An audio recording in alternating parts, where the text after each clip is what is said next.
Good evening, students. Welcome to EduCraft Academy, Crafting Young Minds. And this is the continuation lecture of your chapter number 2 of history, that is the foundation of the British Empire in India. And this is me presented by Zaid sir. Okay. And in the last class, we have studied about the Battle of Plassey. Okay. Now, just a quick revision. I'm going to revise. I'm going to read each and every line for you. Please concentrate over here and let us start. Okay now see here जैसे आपको सबको पता है कि सिराजुद्दौला यहाँ पर नया नवाब बनता है, बहुत ही यंग, बहुत ही एनर्जेटिक था। और किस तरीके से नो फरमान का जो यूज था, ठीक है, वो किस तरीके से मिसयूज किया जाता था by the employees of the company, company Bahadur, and no by the other merchants also. Okay, ठीक है, और किस तरीके से दस्तक दी जाती थी, राइट। अब देखते हैं Nawab of Bengal. He fought with the Britishers for his right as a sovereign. Sovereign का मतलब independent ruler. Siraj took many actions of the British East India Company as a challenge to his authority. उसकी authority challenge कर रहे थे।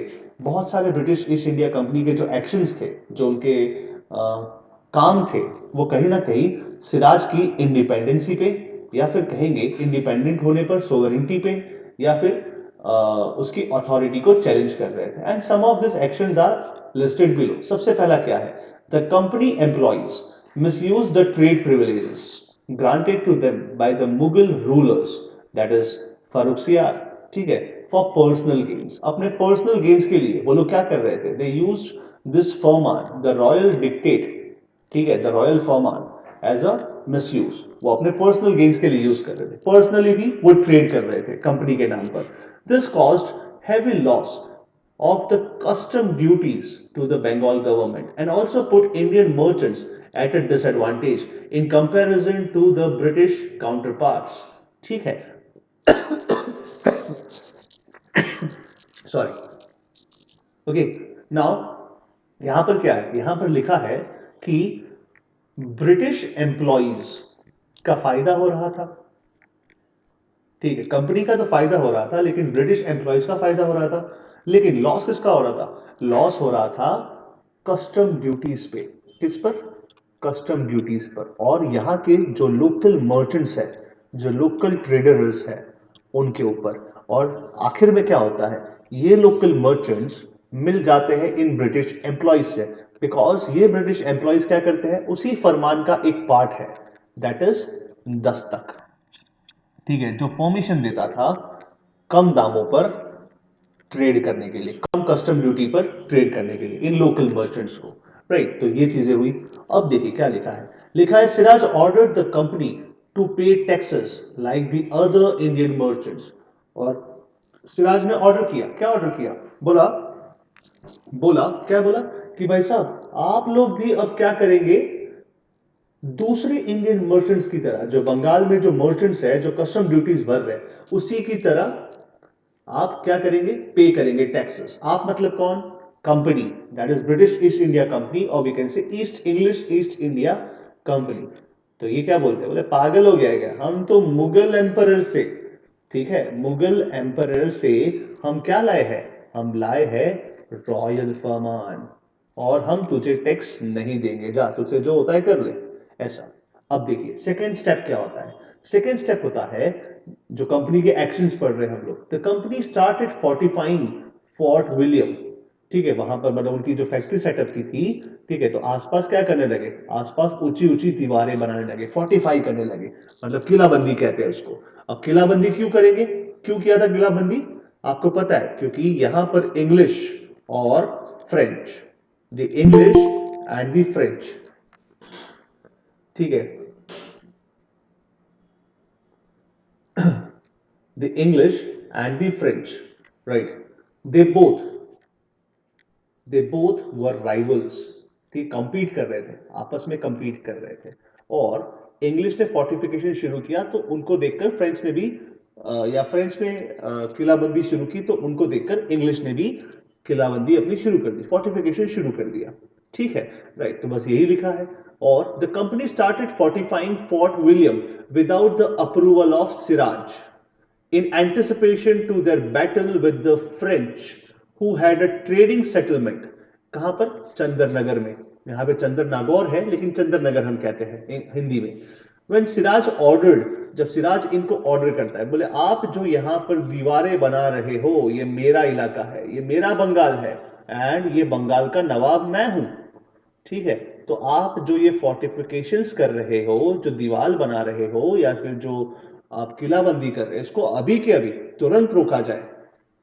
French बोले जी हुजूर, आप नवाब है बंगाल के, ठीक है, हमें तो कोई रॉयल फरमान नहीं मिला भाई, हमें तो कोई इनकी तरह रॉयल फरमान नहीं मिला, इसीलिए हमें तो आपसे दोस्ताना या फिर फ्रेंडली रिलेशंस बनाने पड़ेंगे। तो ठीक है, हम हमारी किलाबंदी रोकते हैं। लेकिन इंग्लिश बाहुबली था उस समय पे, क्या कहता है? बोले जाइए, आप जाइए और मुगल दरबार में बात कीजिए, हमारे पास क्या है? हमारे पास तो रॉयल फरमान है, हमारे पास क्या है? रॉयल फरमान है भाई, हम तुम्हारी बात क्यों माने? तुम तो एक छोटे से नवाब हो बंगाल के, हम तो मुगल बादशाह से 1717 में, ठीक है, फारूक सियार से जो रॉयल ऑर्डर लिया है, जो रॉयल फरमान लिया है, ठीक है, बस उसी का यूज करेंगे। तो देखिए क्या लिखा है यहाँ पे, लिखा है when Siraj ordered the company to dismantle, dismantle का मतलब तोड़ना, dismantle the fortification, the company refused. आ गया, कंपनी ने रिफ्यूज किया।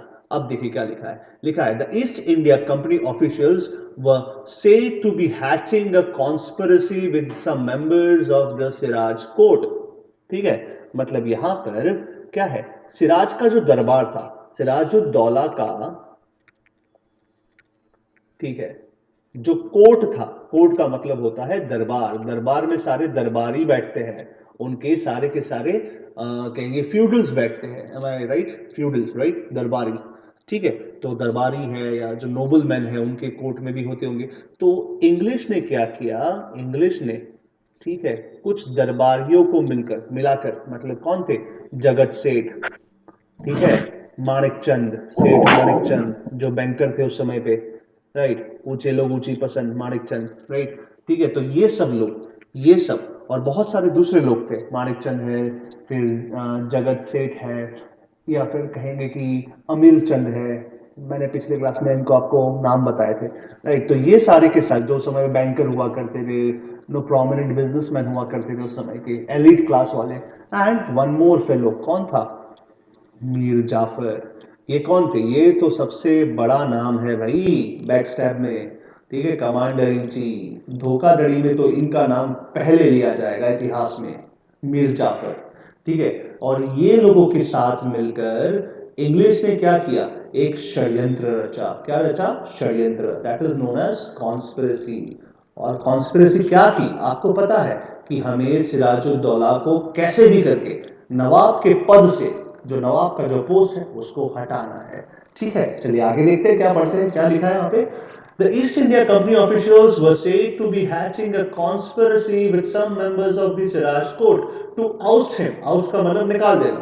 They also gave shelter to some of his corrupt officers who fled from Dhaka after misappropriating government funds. ठीक है, मतलब इंग्लिश ने क्या किया? इंग्लिश ने कुछ भगोड़ों को, जो सिराजुद्दौला के जो कोर्ट में कुछ कुछ लोग थे जिन्होंने क्या किया था? करप्ट किया, करप्शन किया था, ठीक है, राइट, कुछ धांधली की थी। धांधली किसने की थी? तो कहेंगे फंड्स ने, जो सिराज के जो फंड्स थे उनमें धांधली की थी, और वो लोग भाग गए थे। कहाँ भागे थे? ढाका से भागे थे। और किसकी शरण में जाके बैठे?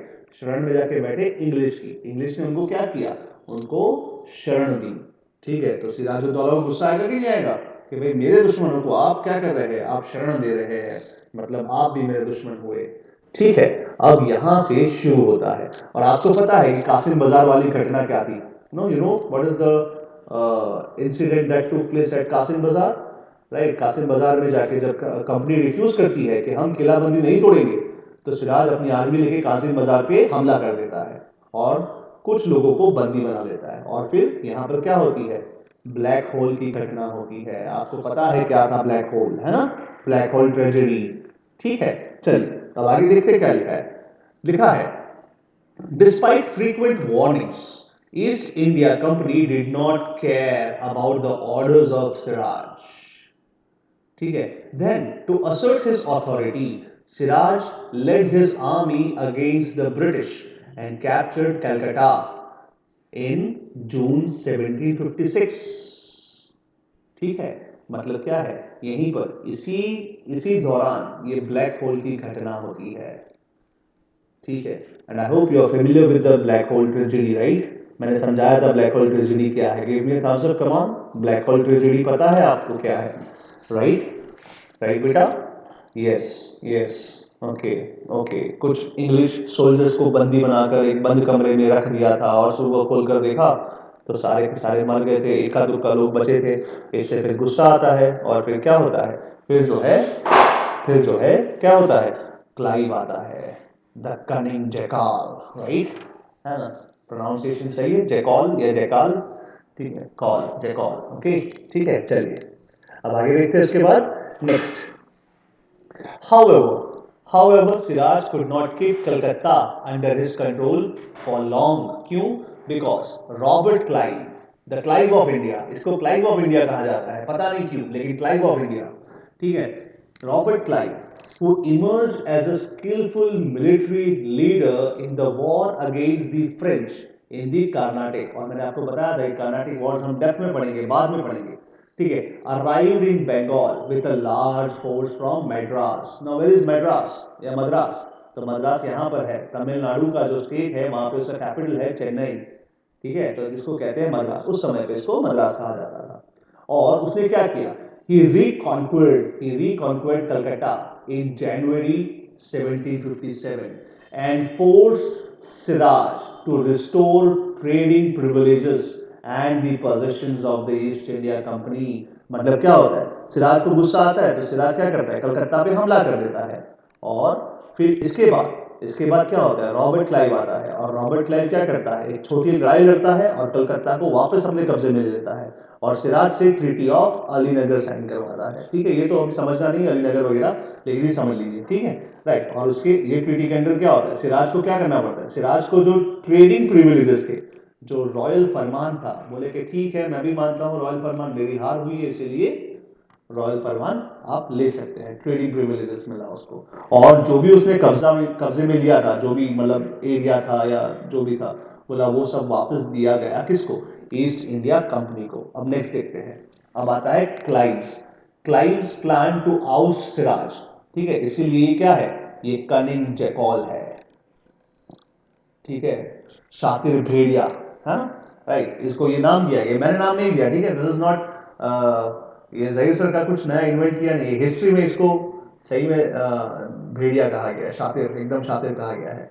ठीक है, क्यों, बिकॉज यही क्लाइव किसके साथ कॉन्स्पिरेसी करता है, मीर जाफर के साथ, बोले तेरे को नवाब बनाऊंगा, चला जा मेरे साथ, ठीक है, बस। और फिर मीर जाफर धोखा देता है, किसको धोखा देता है, सिराज को धोखा देता है, अपने ही बादशाह को, अपने ही नवाब को धोखा देता है। क्यों भाई, हर किसी को प्रधानमंत्री बनना है, तो इसको भी नवाब बनना था, लालच थी, है ना, इसकी आंखों में लालच दिख रही थी क्लाइव को।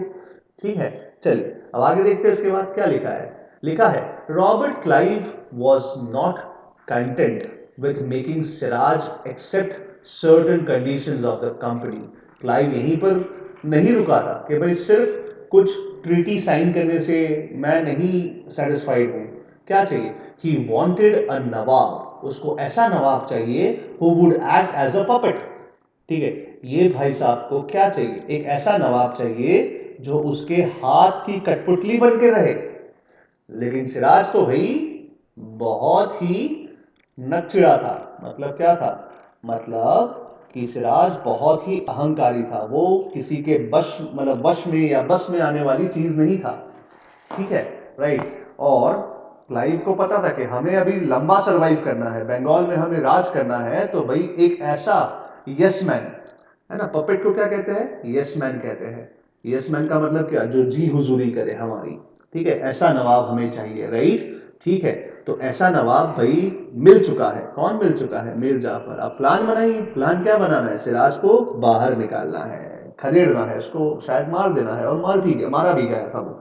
देखते क्या लिखा है, he wanted a nawab who would act as a puppet in the hands of the company, so he conspired, he मतलब उसने क्या किया, षड्यंत्र रचा। ठीक है, with whom, with Mir Jafar. Mir Jafar कौन था भाई, वजीर था, किसका वजीर था, कहेंगे नवाब का वजीर था, कमांडर इन चीफ था of the Siraj and some other influential members of his court. कौन थे? जगत सेठ, सेठ अमीर चंद, सेठ माणिक चंद, है ना, ठीक है।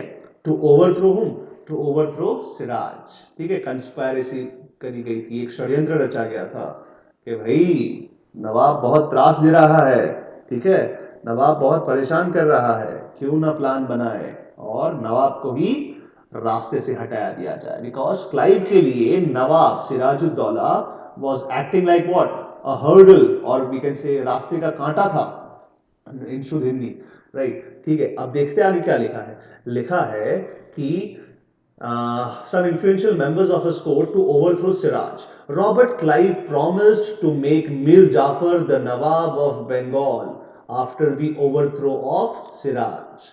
लेकिन ये नवाब कैसा था? ये नवाब पपेट नवाब था। ये नवाब जो है इसके एहसान तले दबा हुआ था, क्योंकि ये महाशय की वजह से ये भाई साहब जो है नवाब बने थे, है ना। रॉबर्ट क्लाइव की वजह से मीर जाफर नवाब बने थे, ठीक है। चलिए अब आगे देखते हैं।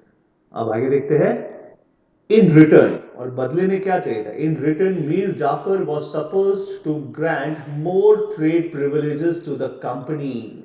Both the parties signed a secret agreement, ठीक है। दोनों के बीच में एक सीक्रेट एग्रीमेंट होता है, राइट। और एग्रीमेंट क्या होता है आपको सबको पता है, राइट। क्या एग्रीमेंट हुआ था कि भाई मैं तुझे नवाब बनाऊंगा और बदले में तुम ब्रिटिश कंपनी को, या फिर कहेंगे कंपनी बहादुर को क्या दोगे? मोर प्रिविलेजेस, मोर प्रिविलेजेस, बहुत आजादी दोगे। किसमें आजादी दोगे? तो कहेंगे ट्रेडिंग प्रिविलेजेस, ट्रेड में, बिजनेस करने में आजादी दोगे, ठीक है, राइट। अब आगे देखते हैं। भाई हम टैक्स वैक्स नहीं भरेंगे, हम हमारी मनमर्जी करेंगे, ओके। चलिए अब आगे देखते हैं। उसके बाद आगे क्या है? Both the parties signed a secret agreement then to provoke Siraj, Siraj को उकसाने के लिए, ठीक है, उकसाने के लिए सिराज को प्रोवोक करना है। क्या प्रोवोक करना है? गुस्सा दिलाना है कि भाई तुम्हारी हिम्मत कैसे हुई ऐसा, ठीक है। लेकिन उनको पता था कि पीछे कॉन्स्पिरेसी क्या है, राइट। लेकिन Siraj was completely unaware, Siraj बेचारा प्रोवोक हो गया, ठीक है, राइट। तो क्या है? Then to provoke Siraj, provoke का मतलब उकसाना, गुस्सा दिलाना। To provoke Siraj into a war with them का मतलब कौन? East India Company. The British presented to him a set of demands, बोले हमारी कुछ डिमांड्स है, ठीक है, ये मान लीजिए तो हम खुशी खुशी यहां पर रहेंगे।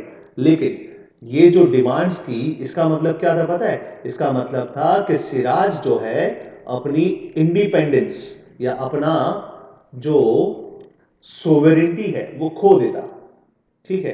तो सिराज ने बोला नहीं भाई, Siraj rejected, Siraj rejected the demands outrightly, outrightly मतलब सीधे से खारिज कर दिया। बोले जाओ जाओ, ठीक है, बावरे हो गए हो क्या? ये कोई डिमांड्स होती है तुम्हारी? नहीं, मैं नहीं मानूंगा ये डिमांड्स, जाइए, ठीक है। And the historic battle of Plassey ensued, ठीक है, राइट। यहां तक समझ में आया? Give me a thumbs up, come on, give me a thumbs up. समझ में आया? यस, बहुत बढ़िया, बहुत बढ़िया, यस। आई होप आपको समझ में आ रहा है, ठीक है। चलिए चलिए आगे बढ़ते हैं। आगे क्या लिखा है देखते हैं। अब आते हैं बैटल ऑफ प्लासी, ठीक है, राइट। अब बैटल ऑफ प्लासी में होता क्या है? अब आती है किसी का माइक ऑन है भाई साहब, बंद करिए mike. Rudra, I would request you to, yes, thank you, ठीक है। चलिए अब आगे देखते हैं। उसके बाद battle of Plassey, actually it is what? It is Palashi. I have told you, right. यहाँ पर पलाशी या पलाश के जो झाड़ है, जो ट्रीज है वो मिलते हैं, इसलिए पलाशी, लेकिन it is Plassey, okay. Siraj led a 50,000 strong army, कितना? 50,000 की सेना लेके आता है भाई सिराज। बोले आज तो भाई इंग्लिश को मजा चखाएंगे ही। और डेट कौन सा है? डेट याद रखिएगा, 23 जून, 23 जून, ठीक है, 1757, 1757, ठीक है। हिंदी में इसको 1757 या नो 1757, राइट। अब लिखते हैं Siraj led a 50,000 strong army against East India Company force headed by whom? Robert Clive Clive on June 1757. Both the forces met in Plassey, a village near Murshidabad, which was the capital of Bengal at that time. You know what? Murshid Quli Khan. याद है कुछ? याद है ना? First chapter मुर्शिद कुली खान क्या किया था? मकसूसाबाद से अपना कैपिटल को रीनेम किया था मुर्शिदाबाद। उस समय पे Dhaka was not the capital, उस समय पे Calcutta was not the capital. क्या कैपिटल था? मकसूसाबाद, और वी कैन से मुर्शिदाबाद, जो मुर्शिद कुली खान के नाम पर रखा गया था। अब आगे देखते हैं क्या लिखा है। लिखा है this battle is called as the battle of Plassey. और यहां पर होता क्या है? यहां पर होता है कि 50,000 की आर्मी थी सिराज की, और सामने लेट अस से फॉर एग्जांपल मुट्ठी भर समझते हो? मुट्ठी भर का मतलब लेट अस से 5,000 की आर्मी थी किसकी? रॉबर्ट क्लाइव की। सिराज बोलता है मजाक है क्या, मैं तो आराम से जीतूंगा आज, ठीक है। लेकिन Siraj was completely unaware about what? About the secret pact between whom? Between the Robert Clive and Jafar the backstabber, right? ठीक है ना? तो सिराजुद्दौला क्या करता है? सिराजुद्दौला बोलता है जाफर एक काम करो, ये 50,000 की आर्मी है, उसमें से 40,000 लेकर जाओ और तुम्हारे अंडर रखो और बैटल लीड करो, ठीक है? ऐसा, ठीक है। मतलब क्या है? मतलब यहाँ पर जाफर को ही अपने मौत का कारण बना दिया सिराज ने, राइट? ठीक है। और कुछ लोग कहते हैं ऐसा कि नो बैटल हुआ ही नहीं, बिकॉज जाफर क्या बोलता है? जाफर कन्विंस कर देता है सिराज को, क्या बोलता है? आप जाइए मैं संभाल लूंगा। देखिए 5,000 की आर्मी है, ठीक है, 50,000 कहाँ, आधे सैनिक में मारे जाएंगे ये लोग तो, ठीक है, राइट? सिराजुद्दौला बोलता है नहीं रुको, मैं देखना चाहता हूँ, ऑल दैट तो सब कहानी है, लेकिन आपकी बुक में क्या कहानी लिखी है उस पर हम ज्यादा फोकस करेंगे, ठीक है। अब देखिए क्या लिखा है। कुछ हिस्टोरियंस ये भी कहते हैं कि the battle of Plassey never took place. Battle of Plassey कभी हुआ ही नहीं था भाई, कोई लड़ाई नहीं, ना तलवारें लड़ी गई ना कुछ किया गया, सिर्फ ये नाम के लिए था एक बैटल, ठीक है, ऐसा, राइट? बिकॉज सिराजुद्दौला को धोखे से मार दिया गया था मीर जाफर और रॉबर्ट क्लाइव के द्वारा। अब देखते क्या होता है, क्या लिखा है। लिखा है अनअवेयर ऑफ द पैक्ट या unaware of the secret Clive Jafar pact, Siraj placed a large part of his army under whom? Under the command of Mir Jafar. Under the command of Mir Jafar. However, Mir Jafar did not order his men to fight for Siraj in the battle. देखिए Mir Jafar order ही नहीं देता, बोले रुको भाई साहब कहाँ जा रहे हो लड़ने, नहीं जाना है, तुम लोग मेरी बात मानोगे, और you don't have to fight a war, you don't have to fight a battle, ठीक है।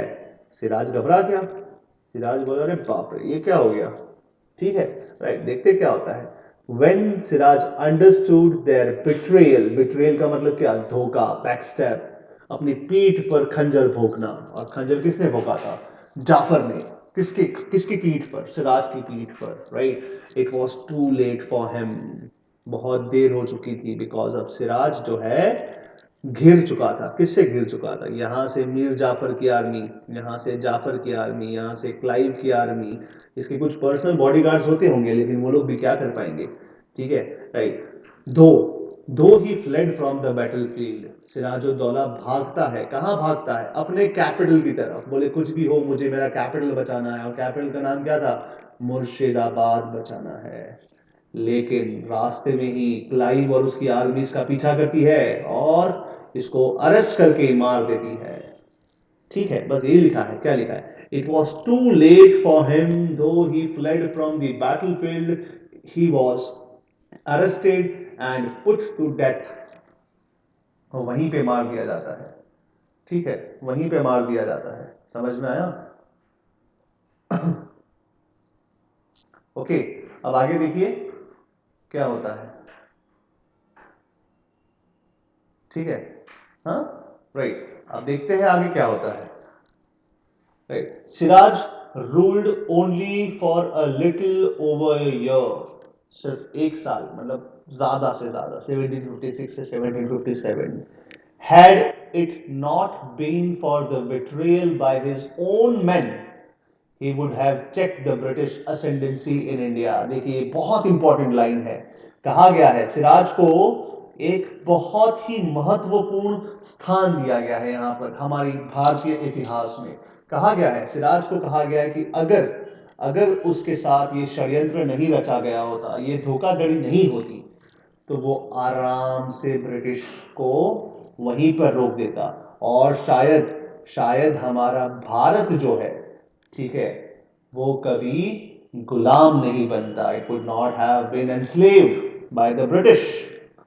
ठीक है, कहा जाता है कि ब्रिटिश के जीतने की चाबी, the key to the victory of the British over India was placed in Bengal. कहां पर था बेटा? वो चाबी जो थी भारत की आजादी की चाबी, या फिर कहेंगे भारत को कहेंगे स्लेव या फिर कॉलोनाइज करने की जो चाबी थी, वो कहां थी? बंगाल में थी। ठीक है, बिकॉज आप आगे देखेंगे जैसे ही बंगाल इनके हाथ में आता है, ये बंगाल के दम पर, बंगाल से जो रेवेन्यू जनरेट होता है, इसी के दम पर मराठास से लड़ते हैं, इसी के दम पर किससे लड़ेंगे? रणजीत सिंह से लड़ेंगे, है ना, सिख किंगडम से लड़ेंगे, मैसूर से लड़ेंगे, टीपू से लड़ेंगे, कर्नाटक हो जाएगा, सब कुछ होगा यहाँ पर। ओके, ध्यान दीजिएगा, इन्हीं से मतलब हमारे ही पैसों से हमारे ही लोगों को मारा गया। ठीक है, Bengal was a prosperous state as I have told you in preceding lectures, right. ठीक है, बहुत ही ज्यादा ट्रेड प्रॉस्परस था, ट्रेड के through and all the handicrafts and all. ठीक है, चलिए अब आगे देखते हैं क्या लिखा है। Had it not been for the betrayal of his own men, he would have checked the British ascendancy in India। Okay, mike off करिए प्लीज। ओके, ठीक है, अब आगे देखते हैं। The East India Company gained immensely from his defeat in the battle of Plassey due to the following reasons. ठीक है, अब रीजंस क्या है देखो। बोला है कि ब्रिटिश ने बहुत पैसा कमाया, बहुत पैसा कमाया हमारे बंगाल से। कहा जाता है कि बंगाल जो है एक सोने की पुड़िया थी। पुड़िया समझते हो? एक पोटली, दिस इज द पोटली, पुड़िया। नो, ऐसे वो इधर रोप होती है, टाई करते हैं लाइक दैट। ठीक है, बंद करते हैं उसको। एक सोने की पुड़िया थी, है ना, जो पता है वो नवाब जो अपने कमर में कैरी करते हैं, आपने देखा होगा, और इसको इनाम में देते थे। आपने बहुत सारे हिस्टोरिक पिक्चर देखे होंगे, है ना, तो उसको दान में देते हैं, लो दान में दिया उसको, बंडल बंडल, राइट। ठीक है, तो उसको जो दान में देते हैं, राइट, इसके अंदर क्या होती है? बहुत सारे सोने के सिक्के होते हैं। तो कहा जाता है कि बंगाल जो है एक सोने की पुड़िया थी। ये ब्रिटिश क्या करते, जब चाहते उसके अंदर हाथ डालते और सोना ले लेते। मतलब क्या, यहाँ पर इसको एज अ मेटाफॉर यूज किया गया है। इसका मतलब क्या है? इसका मतलब ये पुड़िया जो है बंगाल है, और ये जो सोने के सिक्के हैं अंदर, वो बंगाल से कमाया हुआ धन है, राशि है। ठीक है, पैसा है। क्या है? पैसा है। बोले कि ब्रिटिश जब चाहते तब क्या करते, इसके अंदर हाथ डालते और अपना जो वॉर है उसका खर्चा निकाल देते, या जो भी है उनका एडमिनिस्ट्रेटिव जो सेटअप है उसका जो खर्चा है वो निकाल लेते। मतलब कितना कमाया ये हमसे। ठीक है, राइट। भारत एक सोने की चिड़िया थी, लेकिन बंगाल जो है एक सोने की पुड़िया थी। ठीक है, चलिए अब आगे देखते हैं। उसके बाद लिखा है the Bengal nawabs who followed Siraj simply played into the hands of the East India Company। मतलब सिराज के बाद कौन बनता है नवाब? सिराज के बाद नवाब बनता है जाफर, मीर जाफर, और मीर जाफर के बाद नवाब बनता है मीर कासिम। लेकिन मीर कासिम को ना गवारा था, इसीलिए बैटल ऑफ बक्सर भी होता है, जो हम पढ़ेंगे लेकिन आने वाले लेक्चर्स में। ओके, तो जो भी सिराज के बाद जो भी आए, ठीक है, that is why Siraj is known as the last independent nawab of Bengal. ठीक है, आपके फिलिप्स में है, राइट। राइट, अब आगे देखते हैं। तो इंडिपेंडेंट क्यों था? Because he didn't played in the hands of the British.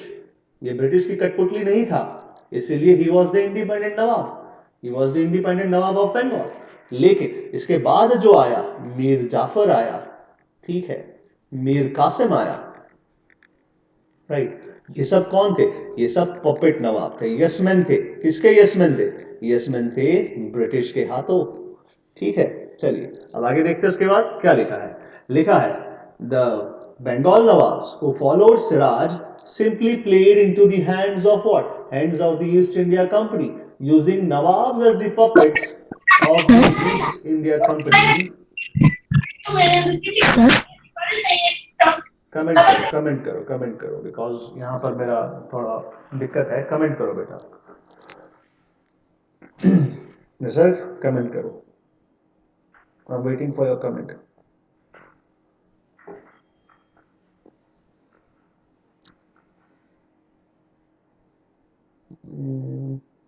क्या हुआ ना सर? कमेंट करके बताओ. छोटे छोटे वर्ड्स में लिखो यार. बहुत लंबा ऐसे टाइप नहीं करना है हमें. सर वो was great mind in British. पता नहीं सारे लोग थे. अभी तो क्लाइव पढ़ रहे तो क्लाइव ही था बेटा. ठीक है मेरे हिसाब से तो क्लाइव ही था. राइट.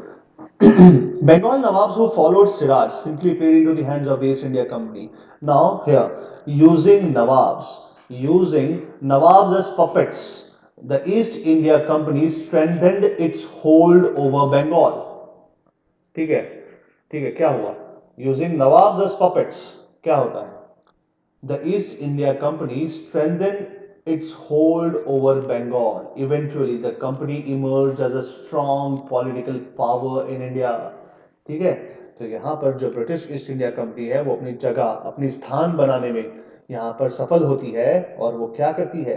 वो बंगाल को अपने कब्जे में ले लेती है. अब आगे देखते हैं क्या लिखा है. लिखा है The control over Bengal gave British access to the rich resources of Bengal. है ना. मतलब यहाँ पर जैसे ही बंगाल या बंगाल, ठीक है, या बंगाल, हिंदी में इसको बंगाल कहते हैं. तो जैसे ही बंगाल हाथ में आ गया ब्रिटिशर्स के, तो क्या दिया? दिया पैसा. रिच रिसोर्सेज, है ना, पैसा. Right. They received huge monetary rewards. Monetary मतलब क्या? पैसा, finance. Monetary rewards and heavy trade concessions. Concessions मतलब डिस्काउंट, ट्रेड करने के discounts from the new nawabs. With this resources the East India Company was able to finance its wars elsewhere. बताया ना. क्या बताया? कि यही पैसों से, ठीक है, यही पैसों से मतलब बंगाल से जो पैसा कमाया, जो लूटा, एक तरीके से लूटा ही कहा जाऊंगा, कहूंगा इसको. ठीक है. उसी से फाइनेंस किया. क्या फाइनेंस किया? दूसरे सारे वॉर लड़ने में क्या चाहिए? सोल्जर चाहिए. उनको पैसा देना पड़ता है. ठीक है. फिर क्या होता है? असला बारूद चाहिए, गन चाहिए, वो सब हथियार खरीदने पड़ते हैं. तो वो सारा के सारा पैसा कहाँ से फाइनेंस होता था? बंगाल से फाइनेंस होता था. इसीलिए तो कहा बेटा मैंने, क्या है कि भारत को कब्जा करने की चाबी कहाँ थी? बंगाल में थी. और बंगाल से जो फाइनेंसेस जो लिए गए वॉर को फाइनेंस करने के लिए, ठीक है, राइट. मैंने कहा ना आगे कि मराठास के खिलाफ लड़ाई हुई, फिर कहेंगे टीपू सुल्तान हैदर अली के खिलाफ लड़ाई हुई, निजाम ऑफ हैदराबाद, सिख, ठीक है, ये सारे के सारे जो वॉर लड़े गए ये सब बंगाल के बलबूते पे लड़े गए. ठीक है. बंगाल से जो फाइनेंस आता था उसके बलबूते पे लड़े गए. अब देखिए क्या लिखा है. लिखा है with these resources the East India Company was able to finance its wars elsewhere in India, particularly in the Carnatic, है ना, where it had succeeded in edging out the French. ठीक है. अपने हाथ मतलब हमारे ही पैसों से अपने दुश्मनों की यहाँ पर बैंड बजा दी, निकाल दिया उसको यहाँ से बाहर. राइट. अब आगे देखते हैं क्या लिखा है. लिखा है the English East India company replicated its Bengal experiment of putting its yes men, ठीक है, on the thrones in many important kingdoms of India. ठीक है. मतलब क्या गए? अनेक्स करते गए, स्टेट को अनेक्स करते गए और वहां पे पपेट बिठाते गए. पपेट का मतलब यस मैन. यस मैन मतलब जो अपनी बात माने, ठीक है, उसको बिठाते गए. और सारे के सारे जो किंगडम्स थे भारत में उसको सब कुछ हथियाते गए, मतलब हमारे हाथ से चले गया. ठीक है. और हम अंदर अंदर ही लड़ते रह गए. अभी आपको सिखाऊंगा. मराठा लड़ते थे निजाम से, निजाम लड़ता था टीपू से, मतलब मैसूर से, मैसूर लड़ता था मराठा से. और दो बिलियों या फिर हम सब बिलियों की लड़ाई में कौन कौन रोटी लेकर गया? बंदर लेकर चले गया रोटी. कौन लेकर चले गया? बंदर. ठीक है. समझ में आया? गुजराती हिंदी मिक्स कर दिया लेकिन बंदर. ओके. ठीक है. अब आगे देखते हैं इसके बाद. Next actually this is the बंदर. ऐसा नहीं कि मुझे हिंदी नहीं आता है. और गुजराती भी आता है, सी, और इंग्लिश भी आता है, लेकिन वो फ्लो में निकल जाता है। ओके, चलिए अब आगे देखते हैं इसके बाद। नेक्स्ट क्या लिखा है? The English East India Company replicated its Bengal experiment of putting its yes men on the thrones in many important kingdoms of India. It secured from these rulers huge monetary rewards and special trade privileges. All this went on to strengthen the British hold over India, है ना? और धीरे धीरे दीमक की तरह, दीमक समझते हो? दीमक, दीमक कैसे लकड़ी को खोखला कर देती है, ठीक है, वैसे ही व्हाइट एंट्स, टर्माइट्स, दीमक, ठीक है, तो दीमक कैसे लकड़ी को खोखला कर देती है, वैसे ही भारत को खोखला करने में ब्रिटिशर्स का कहेंगे 100% जो है योगदान था, कंट्रीब्यूशन था, और हम खोखले होते गए, अंदर ही अंदर लड़ते गए। मैंने कहा ना, मराठास लड़ेंगे, एंग्लो फ्रेंच वॉर होता है, एंग्लो सिख वॉर होता है, सभी में एंग्लो मराठा वॉर होता है, ये उसका साथ है, अंदर ही अंदर लड़ते हैं। वो जो मराठा कॉन्फेडरेसी थी ना, पता है ना, the Bhosles, the Scindias, the Gaekwads, Holkars, है ना, ये सब भी अंदर अंदर दुश्मन थे, ठीक है। टीपू इस बात को अच्छे समझता था, इसीलिए Tipu is known as the, क्या बोलते हैं उसको, लायन, लायन बोलते हैं, टाइगर बोलते हैं, tiger of Mysore, tiger of Mysore, tiger of Mysore, ठीक है, राइट। तो टीपू इस बात को अच्छे समझता था, ठीक है, right, the tiger of Mysore. Okay, तो वो कभी लड़ता, जितना हो सकता था उतना नहीं लड़ता था मराठास से, या लेकिन क्या करे, मजबूरी था। इंग्लिश जो है, the Marathas were playing in the hands of the British, the Hyderabad was playing in the hands of the British, इसीलिए लड़ना पड़ा, ठीक है। चलिए अब आगे देखते हैं, इसके बाद नेक्स्ट टॉपिक क्या है, मीर जाफर एंड मीर कासिम, ठीक है। अब मीर जाफर थक चुका था कि भाई कितना लूटिएगा बंगाल को, बस लूट ही लीजिएगा बंगाल को। तो मीर जाफर अपोज करने लगा, बोले भाई हमारे पास भी तो कुछ रहने दीजिए, आप ही सब लेके जाएंगे, सोने की पुड़िया है, माना कि सोने की पुड़िया है बंगाल, ठीक है, मेरी गलती थी, मेरी मती मारी गई थी, ठीक है, कि मैं सिराज को धोखा देके आपके साथ आ गया, राइट। तो ये लोग क्या करते हैं, जाफर को भी निकाल देते हैं, बोले जाइए भाई साहब, आपका काम खत्म, अब आपके ऊपर आपका जो दामाद है ना, मैंने कहा ना, प्रधानमंत्री हर किसी को बनना है, नवाब हर किसी को बनना है भाई, ठीक है। तो मीर जाफर की जो लालच थी अगेंस्ट द सिराजुद्दौला, या फिर टू बिकम अ नवाब, तो मीर कासिम की भी लालच थी भाई। मीर कासिम क्या बोला, भाई मेरे को नवाब बनाओ, इससे ज्यादा पैसा दूंगा। तो मीर जाफर को हटाया, है ना, कर्म, this is known as the cycle of karma, ठीक है, राइट, है ना। आपको पता है कर्मा साइकिल क्या होता है, what goes up comes back, ठीक है। तो यहां पर जिस तरीके से सिराजुद्दौला को हटाया गया था, ठीक है, तो और मीर जाफर को बनाया नवाब, तो वैसे ही मीर जाफर को हटाकर किसको बनाया नवाब, उसी के दामाद को बनाया नवाब, मीर कासिम को, ठीक है। अब आगे देखते हैं कहानी कहां तक जाती है, सस्पेंस मैंने खोल दिया है, लेकिन आगे देखते हैं, पढ़ते हैं क्या होता है ना, क्या होता है यहाँ, कारण क्या होता है नवाब बदलने का, कारण होता है एक नवाब जो है अब क्या कर रहा है, अपोज कर रहा है ब्रिटिश का, कि भाई कितना लूटिएगा, पेट तो भर ही नहीं रहा, है ना, ठीक है, राइट, अंधा कुआं है आप लोग, तो आप लोग की भूख तो मिटती नहीं है, पैसों की भूख जो है मिटती नहीं है, अंधा कुआं है आप तो, खाते जा रहे पता ही नहीं चल रहा भाई, ठीक है। तो रुको भाई साहब, अब मैं नहीं दूंगा पैसा, राइट।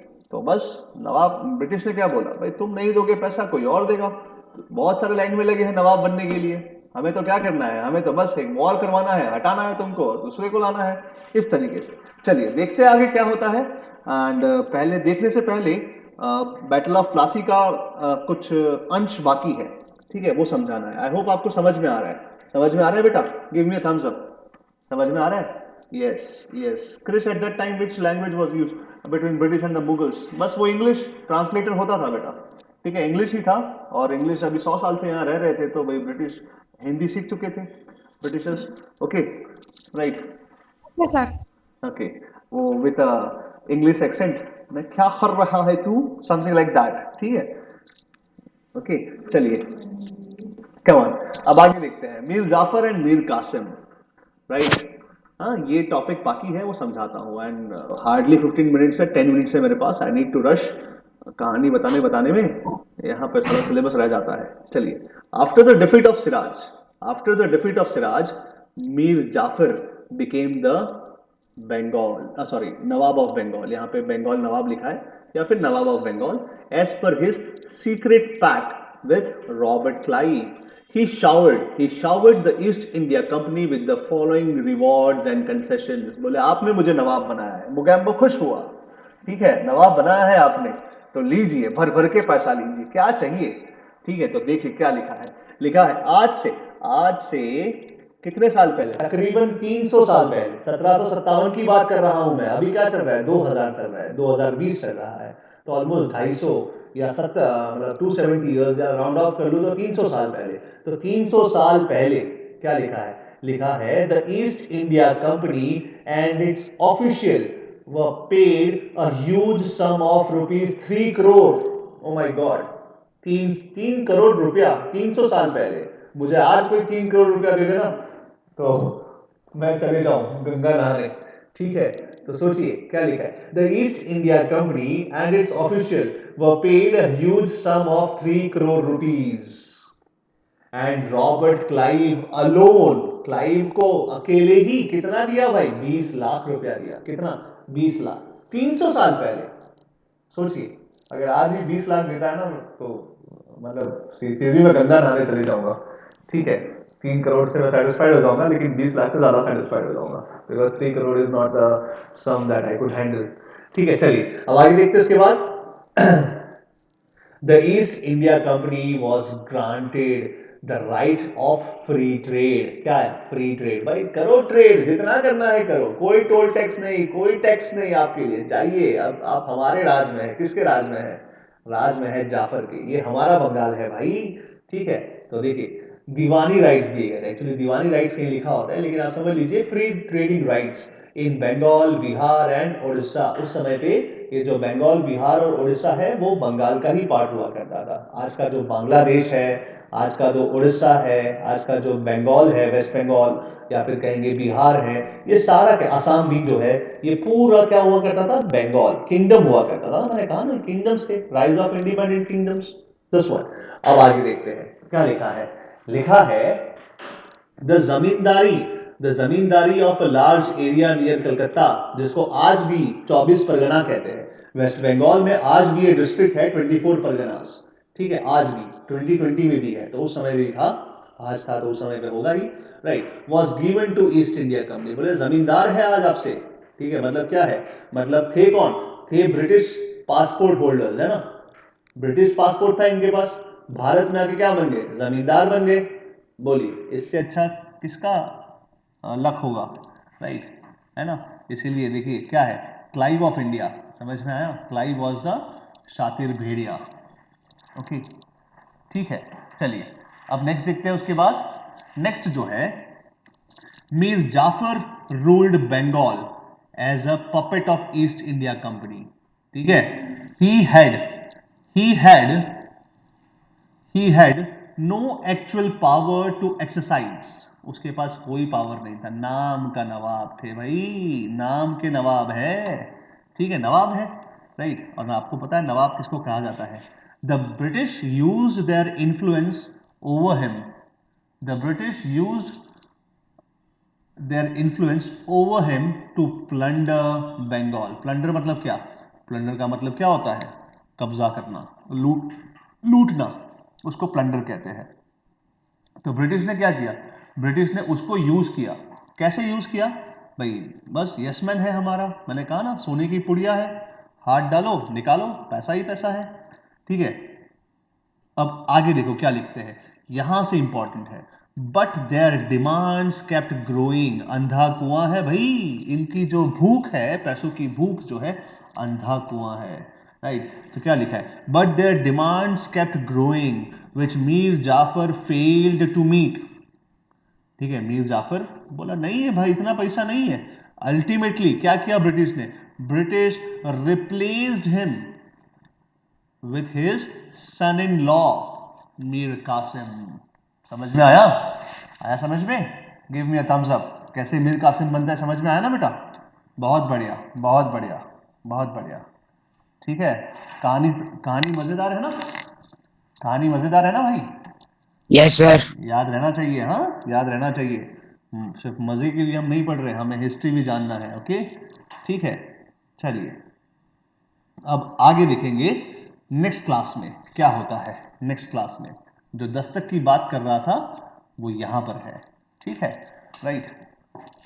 ओके, आई होप आपको समझ में आया होगा।